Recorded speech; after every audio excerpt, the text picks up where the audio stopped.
Nope, actually, sorry. I have interviewed today's guest before, and having interviewed him yet again, I have deduced that there is nothing borderline about him. He is absolutely 100% certifiable. Howdy, I'm Jeff Goldsmith, and this is the Q&A. My agenda is simple. Each week, I plan to bring you in-depth insights into the creative process of storytelling. And folks, it's great to have Jimmy Warden back with us. Yes, he's certifiable, but actually the film is called Borderline, and I hope you look for it. You could rent it online anywhere where you rent films, so Apple, Amazon, you name it, anywhere on VOD, and it's also in select theaters, and this is screenwriter Jimmy Warden's directorial debut. And like his previous film, Cocaine Bear, it's a wild and kooky film that only Jimmy apparently can envision, and we needed to get him on the couch to talk about why he did this, kids. What it means. Actually, we don't go that deep into it because it's pretty clear what's going on in this movie. And it's a trip. He takes the concept of a stalker and gets into that genre, but bucks many of its expectations. Parts of the movie seem comic booky, even though it's not based on a comic book. And it's got a real pulp feel to it. And there is a lot going on. And the good news is, since Jimmy is a longtime podcast listener, he was more than forthcoming about his creative process and what it took to get Borderline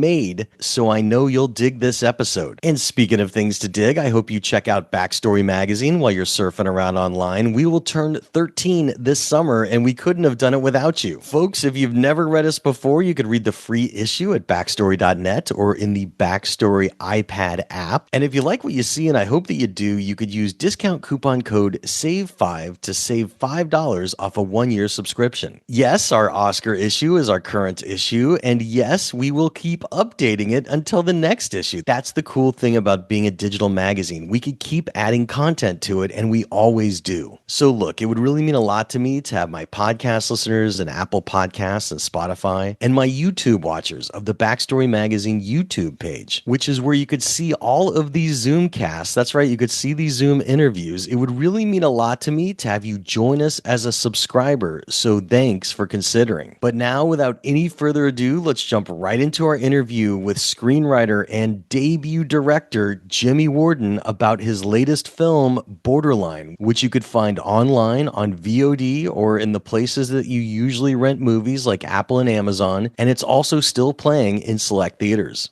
Jimmy, it's good to see you. It's good to have you back. How's it going, man? Thanks for having me. I'm great. So, Cocaine Bear is where we left off, and it seems like a good place to pick up. What would you say was your biggest lesson looking back now that you've had some time on Cocaine Bear about the writing process and, of course, production? I think for Cocaine Bear, it's different than a lot of movies, but it's helped me moving forward. I mean, as you're writing bigger movies for studios, you kind of realize that the effect that your words have on production.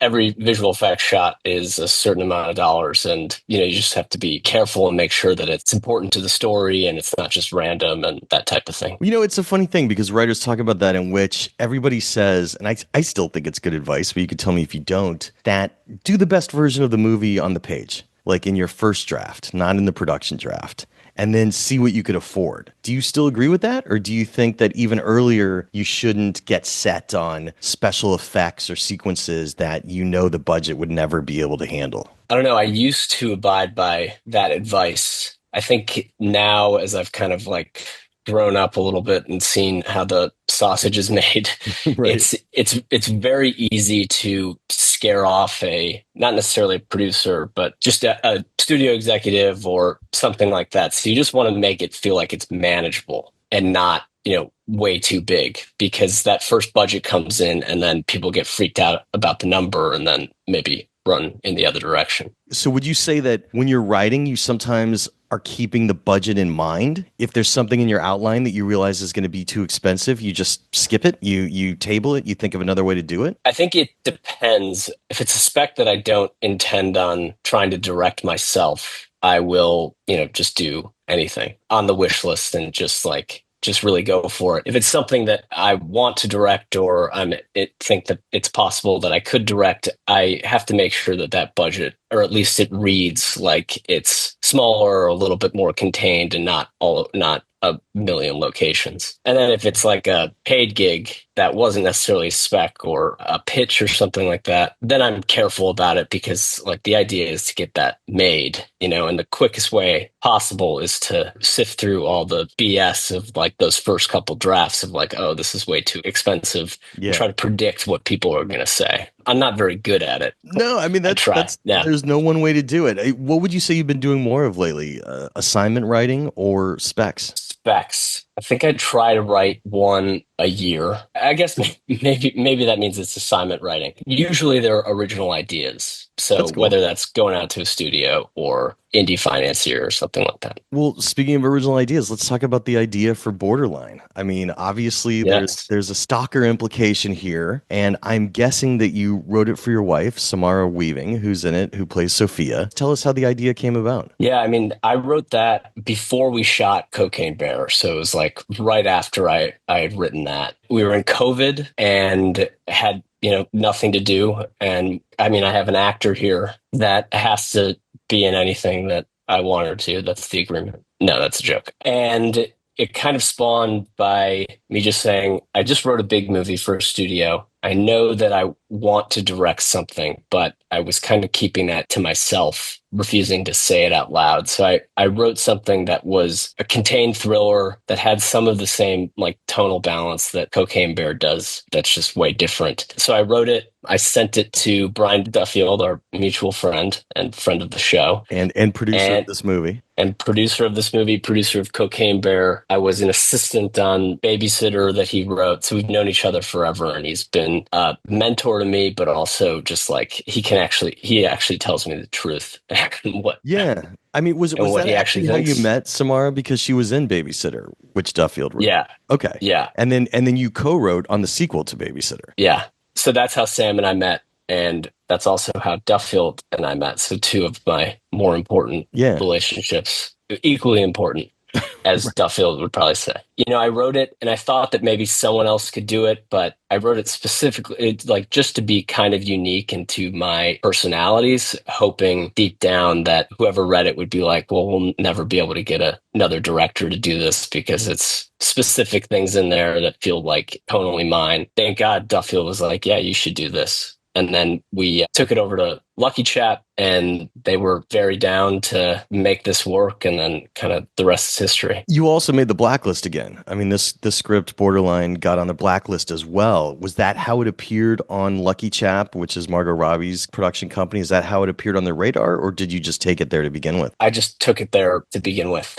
It got on the blacklist after the movie was kind of in pre-production or just like had already been sold. Because it Yeah. made the blacklist in 2020, which comes out at the end of the year. So it would probably had already been set up by then. But you said that you also started writing it in 2020, basically. So that's pretty fast, right? Or do Yeah. I have the timeline correct? No, that's right. I think it was like the beginning of 2020. And then, we took the year to get our feet on the ground. It feels like that's quick, but a year is a good amount of time Yeah. for that type of thing to happen. Well, and what's great is that obviously with Sam cast one of the leads of the film, you at least have something to kind of bring to the table as a first-time director. But let's talk about that for a second because, sometimes writers on their directorial debuts are put through a bunch of hoops. They have to go direct a short film or a commercial or a music video or an episode of television or something. And it seems like here you were able to just get this film rolling. Was there ever any talk about a directing test per se? Well, we shot a test little short film or kind of like teaser with Sam. A different actor was playing the Jimmy Fails role, the Rhodes role. And we were kind of like going around Los Angeles and shooting some stuff. Sorry to interrupt. Did you do that before or after it was set up? Was that part of like a pitch reel to get Before. it set up? Yeah, it was part of a that's pitch reel. fascinating. Tell us what that short was. We booked a room at the Chateau and we borrowed an old convertible. And Tom Ackerley, who's a producer on this at Lucky Chap, kind of drove us around and we shot a little short between Rhodes and Sophia that was supposed to be set in the 90s. And then for the pitch reel, I kind of cut in what would normally be in like a pitch deck and did a music video that was intercut with dialogue and stuff like that. And then I had a deck as well about tone and colors and other actors and all that kind of stuff. So we were fairly prepared. I mean, it was COVID, so there was nothing really to do. Right. I mean, Uh, lockdowns gave everybody a lot of extra time, even though it was stressful. But, this is a good place to really kind of illuminate your process right there at the beginning. Some writers are very into the concept of pitch reels and pitch decks. And I don't want to say it's a new concept because it certainly isn't, but it kind of has come to prominence in which it's a whole other point of kind of selling your movie. And there's still plenty of scripts that never have any of that to get made. Now, you already had your actor cast, so it of course makes sense. What else was important for you to convey about your concept in your pitch reel and your deck, which is like a electronic slide portfolio, like that could probably be made in Canva or something like that. It ends up as a PDF, I would think. what I wanted to convey was tone, and then also that it wasn't just, I mean, I love thrillers, but I wanted to convey that there was some weirdness and it wasn't just straight down the middle. But I will say that I've never created a deck for something that I was just going to go out with and not direct, or I've never like shown one. Yeah. Sometimes in the development process, when thinking about a script, I'll have my own slides that are just for me to reference and like, this is what I want, and just like put ideas together. That's only for me. I've never like gone in on a pitch and had a deck that I created that for something that I was just writing. That's usually just a conversation. For a directorial debut, this film looked fantastic. And you had a definitely assured hand. So I would ask, what was important in your pre-production process when you were really kind of getting your sea legs and getting your bearings for how you were going to direct this? I was lucky because I've spent a lot of time on set. I mean, I was McGee's assistant for 5 years. Like we were going around the world and shooting movies and TV shows for all that time. And then I And was a PA he for a directed long. The Babysitter, just to point out to our listeners. So Right. that comes full circle. Exactly. Even before that, I was a production assistant on a couple movies. So I was very familiar with what it took to shoot a movie and make a movie. My expectations were probably a little skewed because those are bigger movies, a lot more money, Sure. and probably have people that, in all of them, they had people that they had movies that they already made that were liked, and they had crew that was coming back and that kind of thing. And then I was also in Ireland shooting Cocaine Bear with Elizabeth Banks. I felt comfortable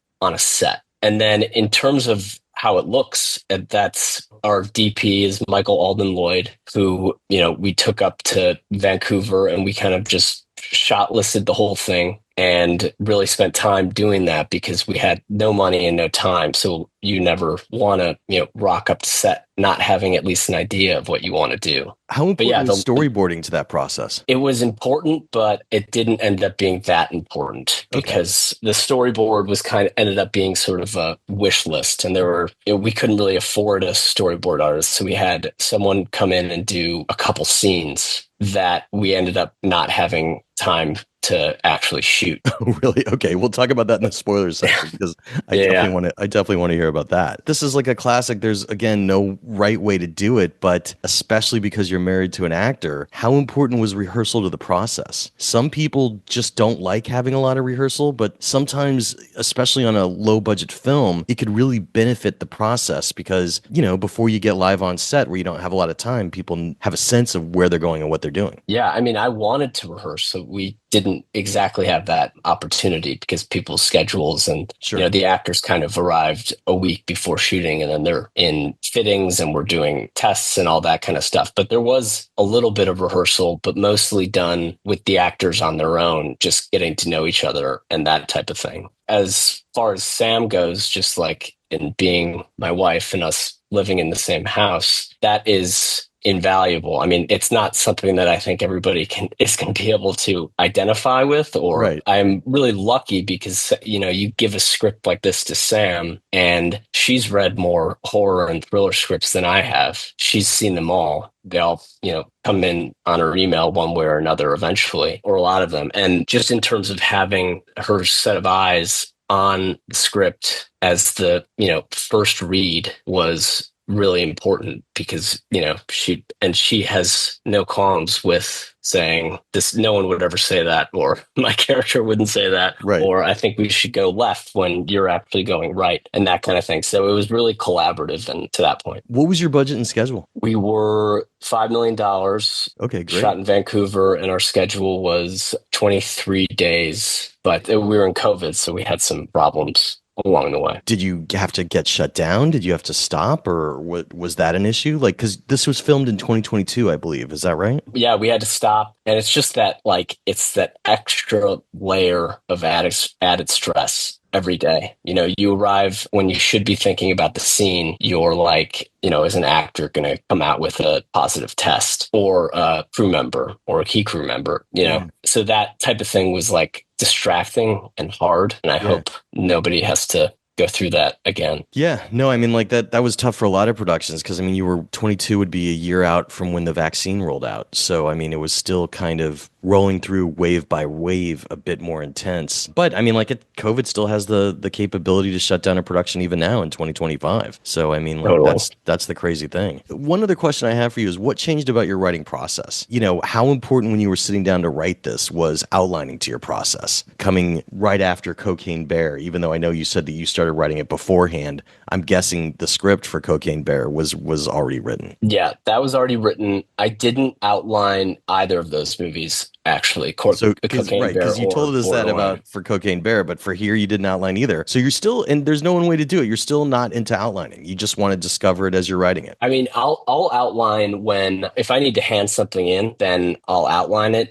Usually the outlining just happens in my head or like on a Google Doc where I'm just putting down bullet points of this happens, this happens, this happens, and then I'll outline during the process. So like I'll in a final draft script, I'll know where I want to end up before I start writing the movie. But then I'll have like, let's say I have the first act done and I know where I want to end up in terms of a benchmark for the end of act two. And I'll just sort of write the scene headings down and then fill in. So you do have a loose sense of where you're going. Like, Yeah. do you know your ending in advance? Well, this will be in spoilers, but yeah, I know where I want the characters to be emotionally. And I know where I usually will know like the beginning, middle, and end, and then the same thing from every scene. And then if I can sort of take a different direction to get there, then that's all the better. So if I And it's know funny that because that sounds like an outline, but you don't write it down into a formal outline. So it's really just in your head, basically. That's cool. for good or for bad, I mean, I don't know if that's No, the right way whatever to do works. it. There is no one way to do it, and that's what I love about interviewing screenwriters. I mean, let's talk about your habit. When you sit down to write, what's more important, a certain page count to hit each day, or a certain amount of hours? It's always hours. I know writers that will just say like it's a race to 90 or 95 pages or whatever it is. And then they do 5 or 6 pages a day, more or less, and just try to get there. I will rewrite on like every day. So I'll start with let's say I have 20 pages down already. The next morning I'll wake up and I'll read the previous scene and then rewrite that scene and then just try to give me that like propulsion into further into the script. And so you said hours was important. How many hours do you like to spend a day? I'm an early riser, so it's like I'll be up at 6, probably writing, and then I'll write until, or at least I'll make myself sit down, and whether it's writing or pretending to write or being distracted or wherever that might be, I'll stay there until about noon, and then if I feel like I have something that day, then I'll keep going, and sometimes I'll stop. But that's also every day. Are you saying 7 days a week, or do you mean 5 days a week? No, 7 days a week. Oh, wow. Unless I mean, sometimes things come up, but I try to keep my mornings clear. And Sam sleeps late, so we're kind of on opposite sort of schedules as a family. So that makes those sense, like though. morning Like hours you could get the time alone that you need, and your day is done. I mean, I am not an early riser, but I understand that perspective from early risers of doing it before the world wakes up around you and not being bugged with phone calls and emails if you're up early enough. So I'm a night writer, so it's the same thing. It's just a different time. So that makes sense. Do you write every night or every weeknight? I'm trying to shift it around because I actually want to get more sleep, but my whole life I've been wired as a night owl. I basically realized, late in life that I think that I did it because it really was the time when the world would leave me alone, in which Right. no one else is up. And I feel like, no one's going to bug me and I could just focus without interruption. And for me, that works. But I fully acknowledge that there is no reason that I need to do that. And then that I also could be a early riser doing it the same way early in the morning. I think I would pick a middle ground. I think I would like to wake up in a normal time and maybe do it. But aside from, just by running a podcast and a magazine, it seems like the night is just always the right place. And I also have 2 kids. So it's just like when everybody's out of my way, that's the time that works. And, just you need to focus. So I'm with you on the 7 days, because if you're going after something, you want to keep going until you finish it. It's kind of like that Yeah. drive of, you got to finish this thing, and there really isn't a time off. It's sort of like, for me at this point, it's like making my bed, that I don't feel even, I mean, there are a lot of days where I just don't have it, but as long as I've like tried to focus on something and thought about it a little bit and like really tried to write, then also you don't feel as bad when, you play hooky for an afternoon, or, Right. do whatever you want to do, like go see a movie at noon. It's like you've already done your work, and it's easier to continue a scene, I think. And the next day, if you haven't taken any days off, then you feel just like it's way easier to continue that. It's twice as hard to go back to a screenplay after you've taken a day off, for me. Look, the way that people often describe writing is it's like having homework for the rest of your life. And I think that's a good way of looking at it, but it's homework that Yeah. you actually want to do. It's not exactly math. But it's interesting. You were talking almost about being blocked. What do you do for writer's block if and when you get it? You were starting to go down that road. Like, what's your favorite thing to do? I would usually throw on a movie. I mean, I have like a bunch of scripts that I've sort of picked up that I'm a fan of over the years that I'll read over. Like I read a lot of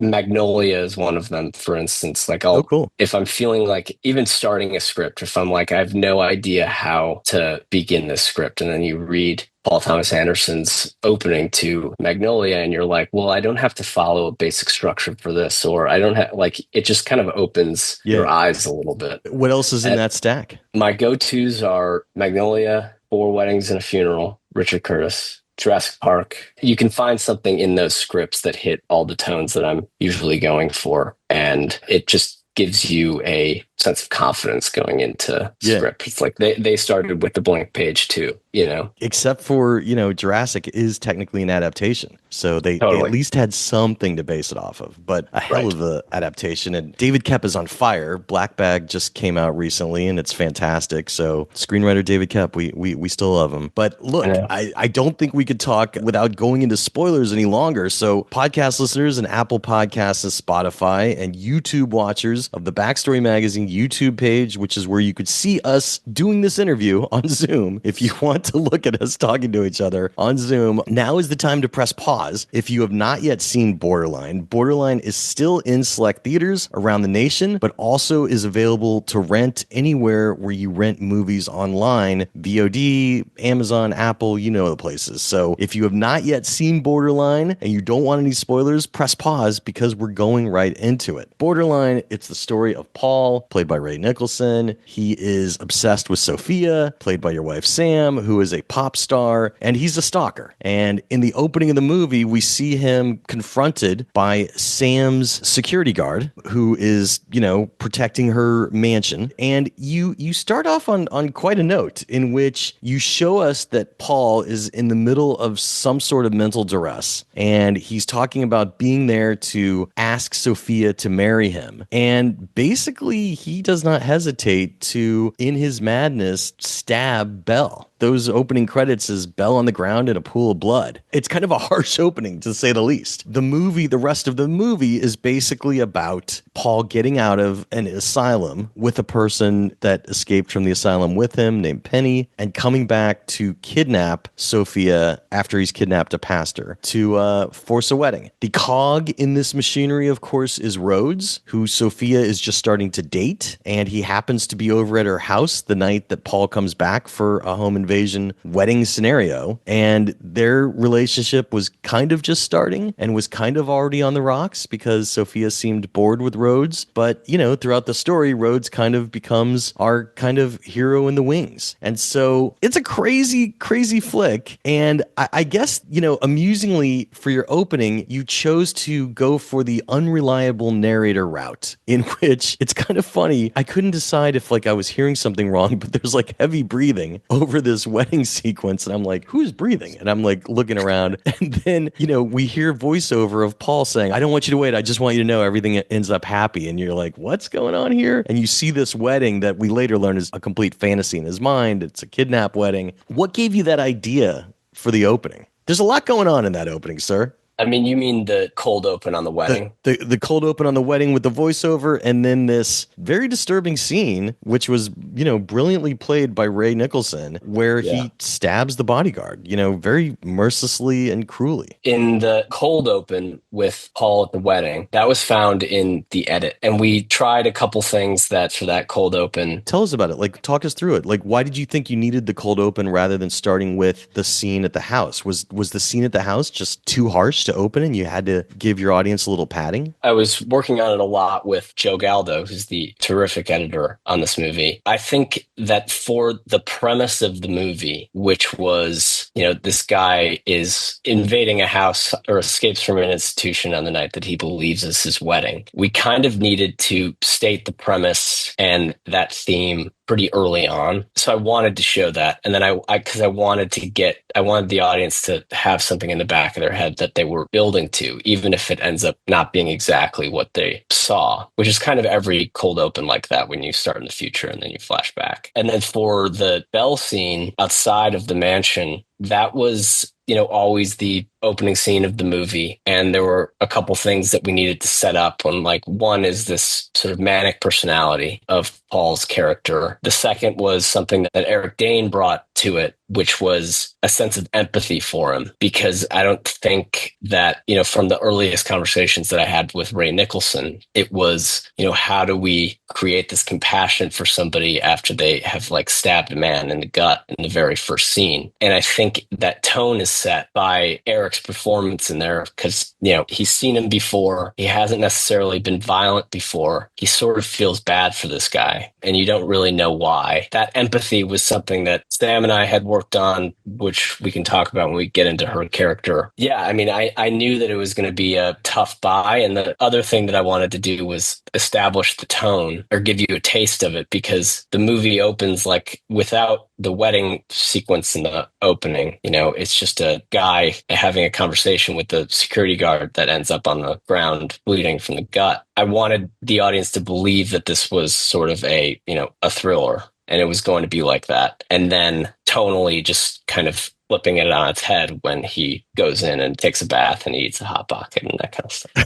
Right. Well, let's talk about that tone, because that's a great place to start. I mean, obviously you're starting with an unreliable narrator. We realize something is really off with him. It's violent, and it's also got humor and cartoon violence, and that is a really, really tricky thing to do. It brings up things like King of Comedy, the great Scorsese film, which is a longtime favorite of mine, but everybody else, and that plays more as an outright comedy, but definitely addresses mental illness and stalking. There's even Natural Born Killers, which has completely unrepentant killers as the protagonists. So it's hard to understand how the audience can identify with them, but somehow they do. And that tone is managed also comedically as well, kind of to the point of cartoon violence in a few places. And you definitely get into cartoon violence here. So tell us about the tone, because it's tough to have a character who we see as unlikable as someone to follow, because we're certainly not really rooting for him. But kind of like Bell, we hope he's going to be okay and that he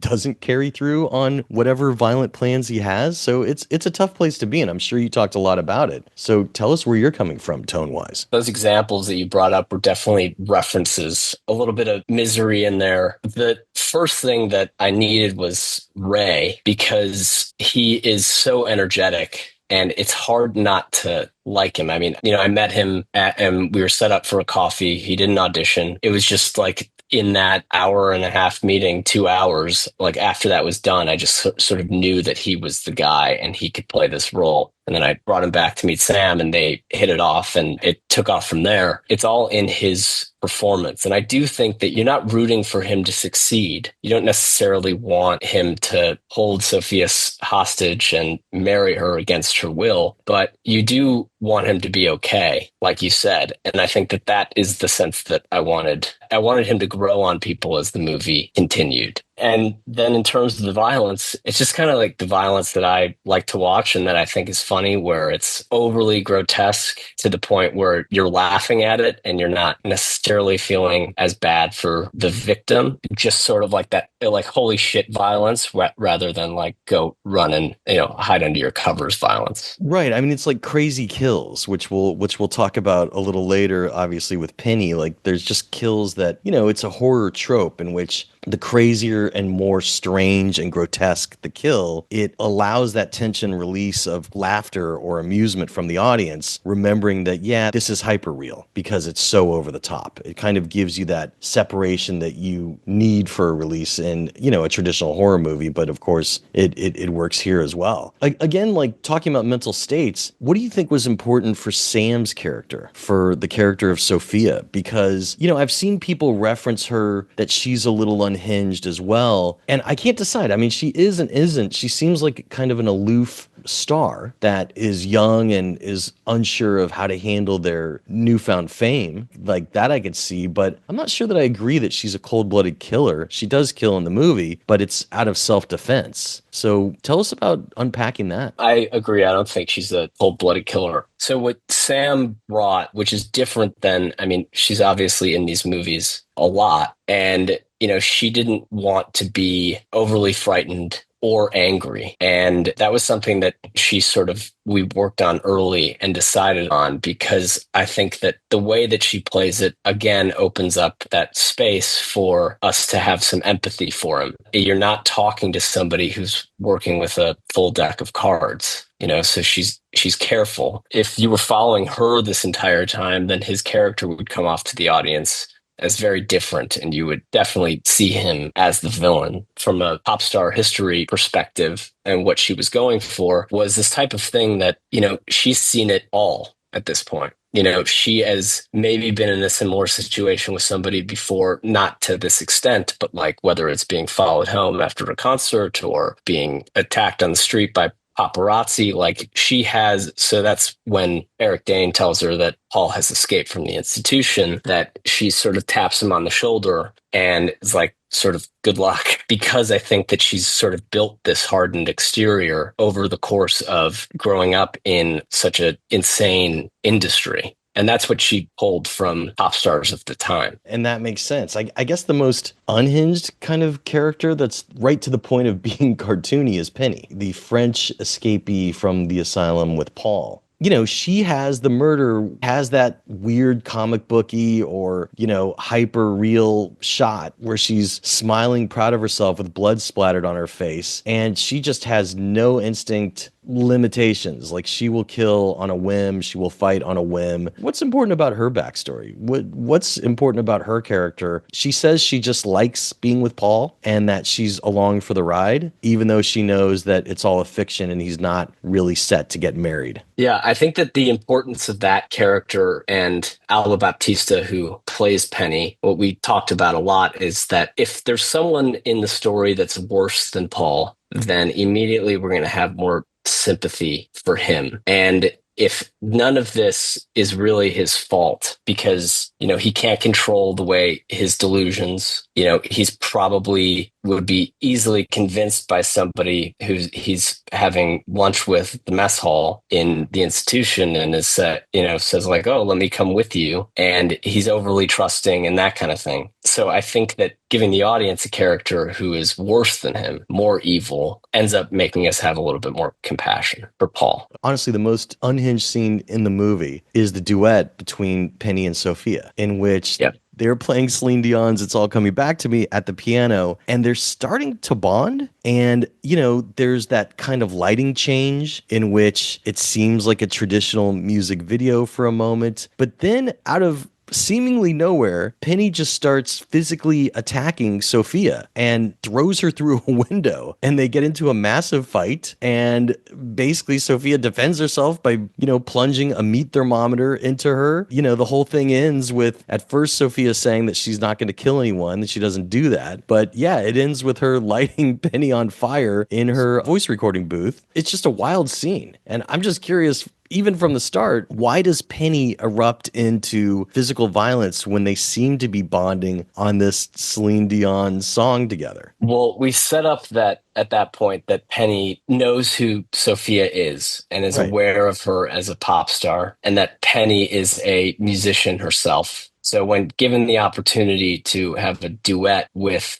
Sophia Minor, she's going to take it because she's unhinged. From Sam's perspective, that is a moment where, she doesn't know where this will end up. And obviously it's played for the comedy, but there is a part of her that's like, maybe, this could be the last time I ever get to sing my entire life. Penny ends up hitting her with the tambourine because Sophia is flat on a note. That's why? Because she's flat on a note. Okay. I think she was planning on, from my perspective, she was planning on either putting her back into her recording booth and getting her into the dress, but Right. there was always this fear that, Penny's unhinged after we saw what she did to the security guard out front. And there's the threat of violence the whole time. And she kind of wants to kill Sophia anyway. She doesn't care really about Paul's plan. It's wild. And it really threw me because it's just so out of nowhere. But the violence is really cartoony. I mean, like even up to the point of her being stabbed with a meat thermometer that then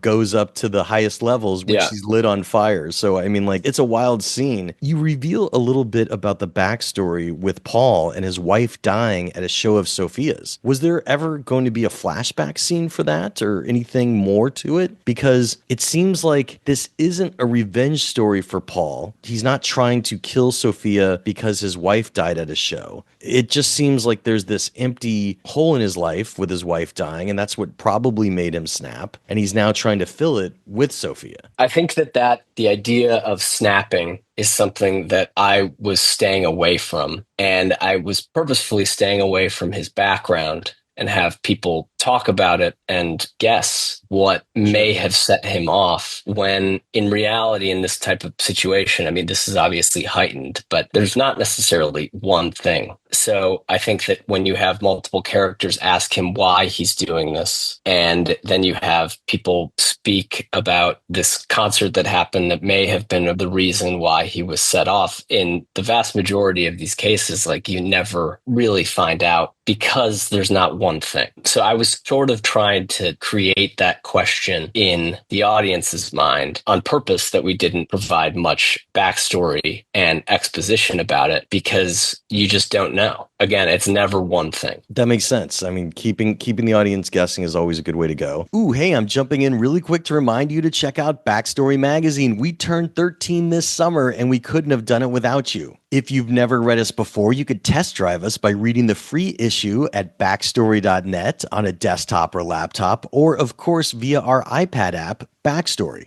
And folks, our latest issue is our Oscar issue, but don't worry, we keep updating it. So if all that Oscar content wasn't enough, along with all the great screenplays that you could read by the nominees, the contenders, and of course the winners, yes, don't worry, we keep updating Backstory Magazine all the way until we launch the next issue. So look, it would really mean a lot to me to have my podcast listeners and Apple Podcasts and Spotify and my YouTube watchers of the Backstory Magazine YouTube page, which is where you could find all of these Zoomcast episodes. That's right, you could see the Zooms where we talk about these things. It would really mean a lot to me to have you join us and experience my passion project as subscribers. So thanks for considering. But now, without any further ado, let's jump right back into our interview with screenwriter and debut director Jimmy Warden about his latest film, Borderline, which is out right now in select theaters, and you could also watch it on VOD and rent it online anywhere where you usually rent your movies, like Apple or Amazon. So make sure to support independent film and see Borderline. I'm curious about Left Turns. What are some of the ideas that you originally had on paper that never made it to the screen, either for budget reasons or other ideas? There's a lot. There was some stuff that we were planning on shooting, and then we arrived to set, and then someone's either sick with COVID or something else happened in production. And I think that that was the benefit of just, I was the writer. I could sort of rewrite on the fly, but there's a lot of stuff in there that we were planning on shooting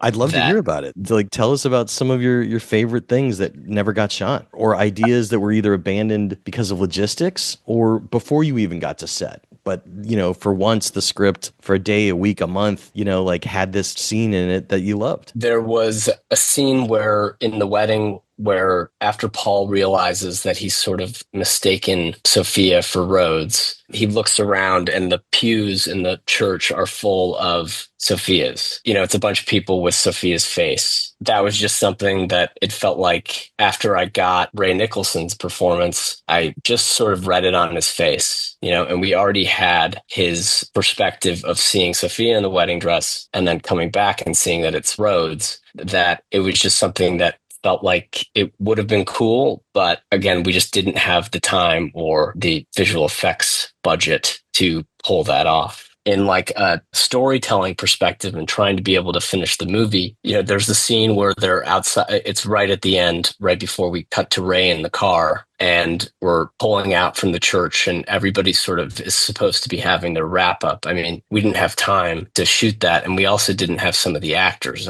I won't necessarily say who. There are some things in this movie that are just hidden because of what, the virtue of shooting during COVID. That was one of them. So it was being very creative on the spot. And a lot of this movie was just like about solving problems. And when you're looking at it, like from a writer's perspective, you're like, I probably would have bitched at the director. Sorry, can I say that word? Yes. That I probably would have been very upset that we didn't get to these things. You'd be surprised at where your priorities lie when you're sitting there and you have a bunch of people asking what you're going to do. Yeah. Because you have an hour to shoot X. The scene with Penny and Sophia after she throws her through the window, was supposed to be covered every direction. And Michael Alden Lloyd, the DP, and I kind of had a plan B of how we could shoot it in one and take a quarter of the time that it would take to flip around, put the blue screen, behind a different character, and then do all the overs and like cover that scene to death. And then we arrive there and we have 2 hours to shoot a fight sequence that we were supposed to have a half a day for. It's like coming up with your plan A and then also having your plan B. What percentage would you say that the COVID situation necessitated rewrites of the script? Would you say that you were rewriting like 10% of it, 25? Yeah, maybe a little less than 10. I mean, there were some things that we just, again, I mean, when you have a good crew and you have good producers, these things can be sorted out. It's just not ideal to be a problem solver the whole time. Right. Because you want to creatively direct. So rather than handle these logistics if you can. So that makes sense. And then sometimes like something funny comes up and it's like Yasmin, who plays Abby, the young girl in the movie, was sick. And then we lost her for scheduling purposes. And, we had to shoot basically everything that's in the middle of the movie of her before they get to the house. And, we had that car scene where JH, the big guy, played by Patrick Cox, takes Belle out of the car and then shoots him in the woods. That is just Yasmin's stand-in with a bag over her head. And it was supposed to be Yasmin, but, we were going to pick her up at the end of the shoot. And then the gaffer, Trevor, sort of said offhand, and I can't tell, I don't know if he was joking or not, but it doesn't matter because I thought it was funny, but he's like, why don't we just put a bag over this woman's head and make it part of the character? JH put a bag over Yasmin's head because he didn't want this little girl staring at her when he was about to shoot her dad. That's a really good solution. I mean, like, that's practical, it's easy, and it totally makes sense because they're in the middle of a kidnapping. So that's an easy solution. Yeah, and it's just something that I never would have come up with necessarily on my own. And like, you're just in this spot and you're looking for anything, like any way to get around, a certain production issue. like the best idea wins. And that's just sort of the benefit of having people that you trust and people also that feel they are able to shout ideas when the time comes. Something I've been curious about, and I've heard people talk about as well, especially under those circumstances, just emerging from lockdowns and everything, but even continuing today, did insurance give you any sort of a grace period? Because sometimes when an actor is lost to illness, insurance kicks in to do like, covering the costs for the crew or covering a reshoot day or something on the other end. But I know in kind of more micro budgeted movies, that doesn't happen as much. So was there any insurance solution to kind of some of the logistics? There was. I don't know to what extent, to be Okay. honest, but at a certain point, we were also working against actor schedules and hard outs and that kind of thing. And certain people needed to leave to go on to another shoot. And,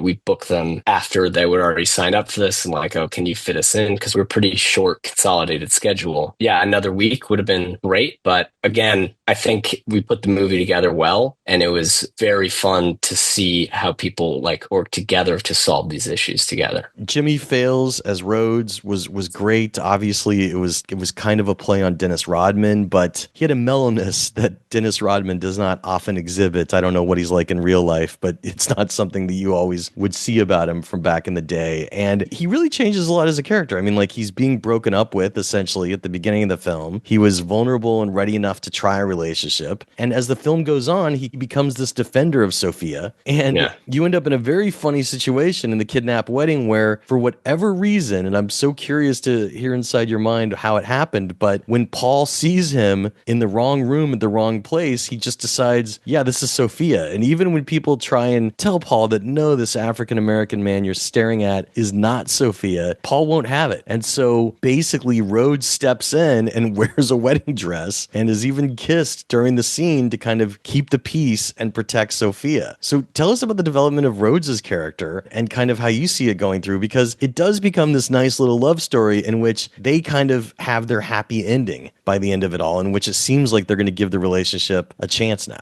It's kind of like what I was talking about earlier. Like I knew from the early stages that this was obviously inspired a little bit by Dennis Rodman. The character isn't, but there are, some similarities because I think Jimmy plays it way different than someone who is just doing a Dennis Rodman impression. And I knew that I wanted him to pay homage to Dennis Rodman by ending up in a wedding dress by the end. I also had already set up that, Paul is confused. Again, this isn't necessarily him doing these things. So those two things just sort of fit together. And I knew that from the first page that that's what was going to happen. So that's sort of what I was talking about in terms of those benchmarks. It's like you have your opening scene and you have your closing scene. It's like asking the audience sort of with a cold open. It's like, okay, you see the cold open. How are you going to get there? And if you know where you're going, then you can go left, right, up and down and have as much fun as you possibly can while writing it, because I think it's something that I wanted to watch. So I could only make it in hopes that it's something other people would have fun watching as well. It's always fun to hear about kind of light bulb moments, where the light bulb clicks off over your head and you kind of have that eye-opening moment. What were some of those good ones when you were directing? In your debut? Because we've already talked about the logistics, like the tough moves that you had to get around with scheduling and things like that. But what were some of the other moments that helped you kind of ease into directing if they occurred? I think that the most fun that you're having and the most confidence that you'll have while you're directing after you've only ever been writing is when something that you've written shows up exactly how you are able to shoot and it's cut and it ends up exactly how you were envisioning it, or more or less. And I think that there are a couple scenes in the movie that are like that, and then a couple scenes in the movie that I think are better than how I envisioned, and then a couple things that,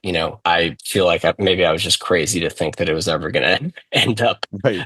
the way that I thought. But that's the fun of making the movie. And I think that like directing your own thing, you'll never have more sympathy writing for other directors than you do like the second you step up there and try to shoot it yourself. You played with time in an amusing fashion a few times times, notably during the Celine Dion duet. There's like a pause and everybody is just waiting in the other room, and that was kind of funny. But the one that really stuck out in a good way was they call the police because they had seen JH prowling around the property. This is, around Bell's place. And the cop that comes, like when he goes to stand outside to kind of keep guard and take a look, he's an LA cop, a bicycle cop who has an audition coming up. And he breaks into a dance musical number out of nowhere. And, a title card comes up that says, a few minutes before. I don't remember exactly what it says. And then once he's done, no pun intended, once he's killed by JH, when Bell is coming home, it catches back up to real time when Bell is coming back out. So tell us about that little left turn, because it was amusing and totally unexpected. Belle would obviously have her call the cops, if somebody's standing outside your house. The other thing that character would do is go there immediately. Like if his daughter is in danger and he feels like there's someone outside of his house who he believes is Paul, who's been calling her, he goes there immediately. The cop shows up first, and I thought that since it's LA and it's the joke of everybody wants to be an actor no matter what they're doing. So I thought that it would be a perfect time to distract the cop if he were practicing for an audition that he had the next day, just to give you a little bit of comedy, a little bit of making fun of everybody in the business. Yeah. And,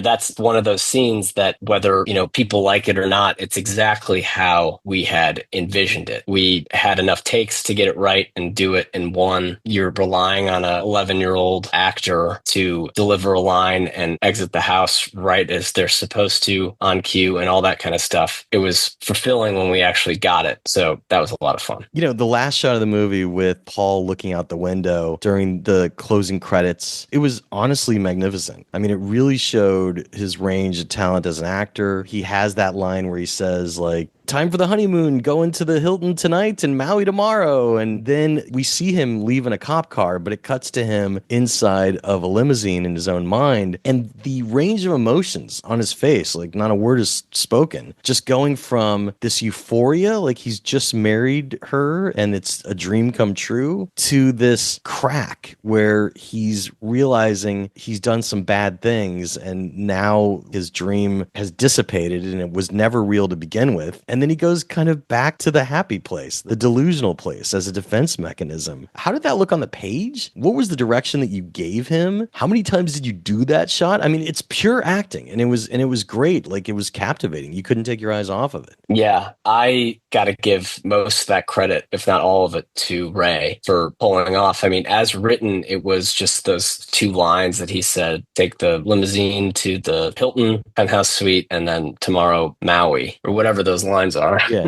I don't remember. And then I knew that I wanted to roll on him as sort of like have like a type of graduate moment where he's like, okay, it's starting to sink in that wasn't real. And what had happened was, the walkies weren't really working. I was in the vehicle ahead with the DP, and he was just there with the transpo driver driving him around, but the cameras were rolling. So he did that. And then I was just hoping that he wasn't going to break character. And then we just didn't cut, and he just kept going and going. So we shot that take, and that idea was just shot once. Did he know that you were going to keep rolling? Or was it just kind of like in the moment you decided to just keep going for whatever he was giving you? I mean, he's a professional too. So he knows that unless he hears cut, he's not going to stop. So I think it was just sort of lucky that I probably would have called cut far sooner. Wow. And we just kept rolling, and I couldn't say cut. Eventually when we got back into a distance where he could hear me, we ran out of card space. But like, that shot goes on for much longer as well. It shows his arc as a character, and it watches him go full circle, almost from where he started the movie into the realization that maybe he's nuts, and that like self-awareness back into the delusion. And I just thought it was a perfect way to end the movie. I love that it was like a happy accident, because like this whole time I've been wondering what you even said on the page or what direction you gave him. And it just turned out to be this brilliant thing that occurred. That's fantastic. Editing is the last stage of storytelling. What was your biggest lesson in the edit room? Do you want to tell us about any deleted scenes that were shot, that were cut, and kind of the lesson you learned from them? Joe Galdo, who is the editor on this, and sort of like he was with me through all of the craziness of post. And, what's great about him is that like the only advice that I could give to anybody is sort of like hire people that truly care and love movies. And like from the second that we started working together, I just knew that he cares as much as I do about this movie. There were weeks where I was kind of like, okay, this is too funny. Let's peel back on the comedy and let's peel back on some of the gore and that kind of thing. Because there's a version of this where this is a little bit more down the middle, just based on editing. And we tried that, and he just really wanted me to make the movie that was more of like my personality and that I set out to make. Yeah. So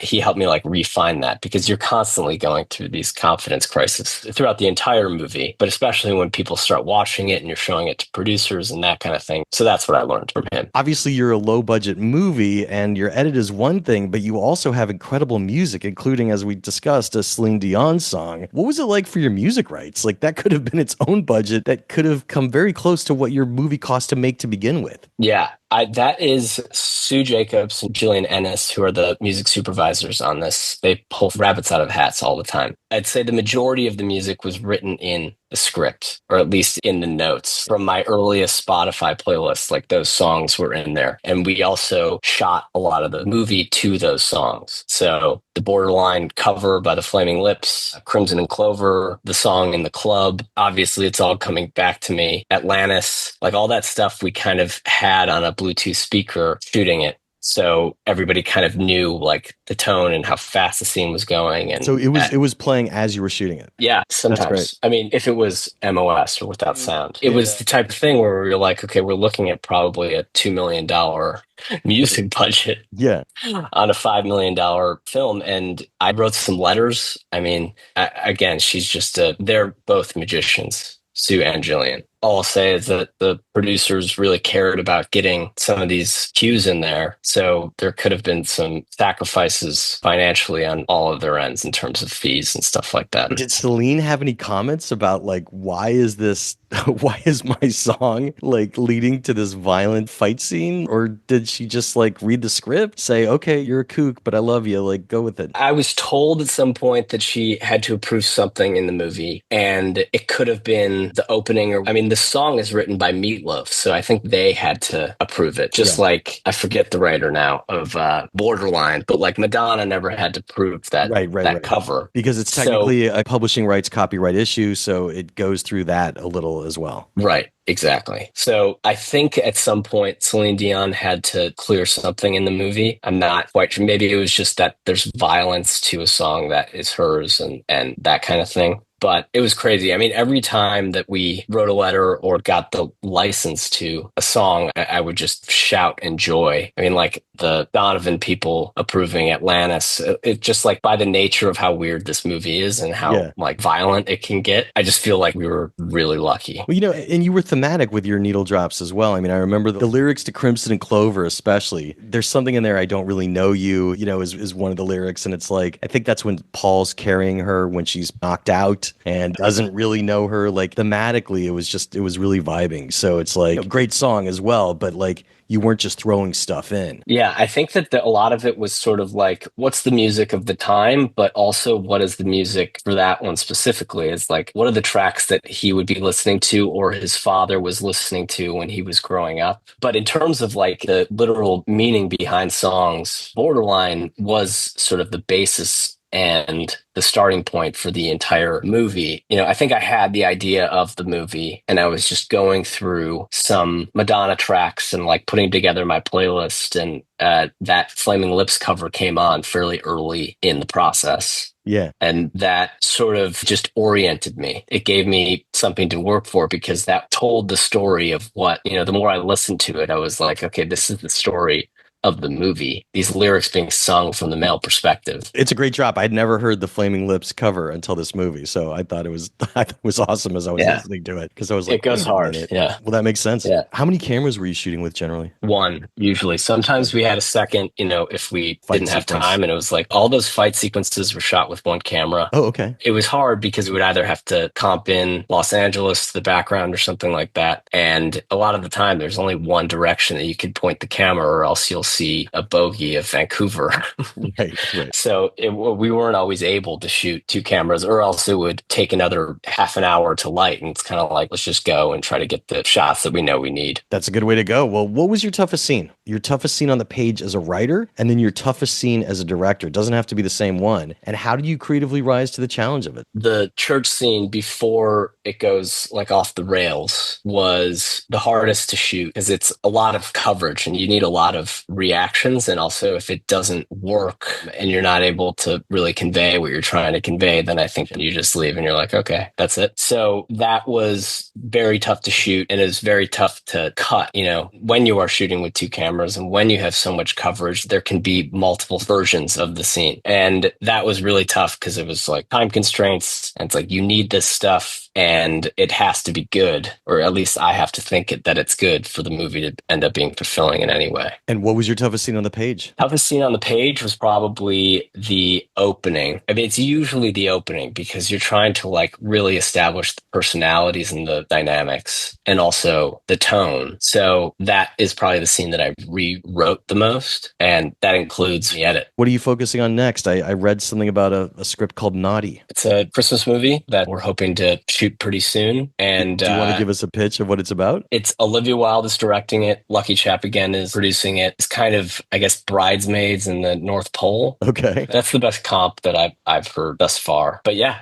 it's good. It's exciting. Olivia Wilde is like a dream to write for. Sure. And yeah, it'll be a fun time. Anything else that you're boiling kind of on the side as what might be another project for you to direct? I'm out with a script right now, or about to go out with it right now, that Lord and Miller are producing, that I'll be directing next, hopefully. Does it have a title? I don't know that I can say anything about it. Okay, that's fine. Hopefully we'll cover it next time. Not that anyone cares, but I just haven't spoken about it, so I don't know. That's totally fine. Well, look, you've been very generous with your time. I can't wait to see what you do next and have you back. Thanks again, Jimmy, for telling us all about your latest film, Borderline. Thanks so much. Again, huge fan, and I have been for years, so thanks for having me on again. You're always welcome back. And that's how the Q&A went down. Special thanks again to screenwriter and debut director Jimmy Warden for being so generous with his time and coming down to chat about his latest film, Borderline. And folks, if you want to support independent film, and I hope you do, you could still see Borderline in select theaters, and of course you could rent it on VOD and through all the usual places where you rent films online like Apple or Amazon. So thanks for supporting independent film and seeing Borderline. Of course, while you're surfing around online, I hope you check out Backstory Magazine. We turned 13 this summer, and we couldn't have done it without you. If you've never read us before, you could test drive us by reading our free issue over at backstory.net on a desktop or laptop or via our iPad app, Backstory. And if you like what you see, and I hope that you do, you could use coupon code SAVE5 over at backstory.net, and that will save you $5 off a 1-year subscription. So look, it would really mean a lot to me to have my podcast listeners and Apple Podcasts and Spotify and my YouTube watchers of the Backstory Magazine YouTube page, which is where you could see all of these Zoomcasts. That's right, many of these podcasts are Zooms where we discuss all these things, and they become podcasts, so they're Zoomcasts. Nonetheless, it would really mean a lot to me to have you join in on my passion project, so thanks for considering becoming a subscriber. The Q&A with Jeff Goldsmith podcast is a copyright of Unlikely Films Incorporated in 2025. All rights reserved. And folks, if you want to drop me a line, you could find me over on Twitter, also known as X, as Yo Goldsmith or Backstory_mag. You could find me on Instagram as Yo Goldsmith or Backstory_mag. Or hey, you could even find me on Blue Sky as Yo Goldsmith or Backstory_mag. Do you see a trend here? Of course, I also have a Facebook fan page, and that's another way to interact with me. Or you could go old school and send me an email at backstoryletters@gmail.com. And as always, I'll do my best to respond. I'm actually pretty good about that. I'm Jeff Goldsmith, the publisher of Backstory Magazine and the host of the Q&A, thanking you for tuning in and telling you to stay out of trouble. Till next week.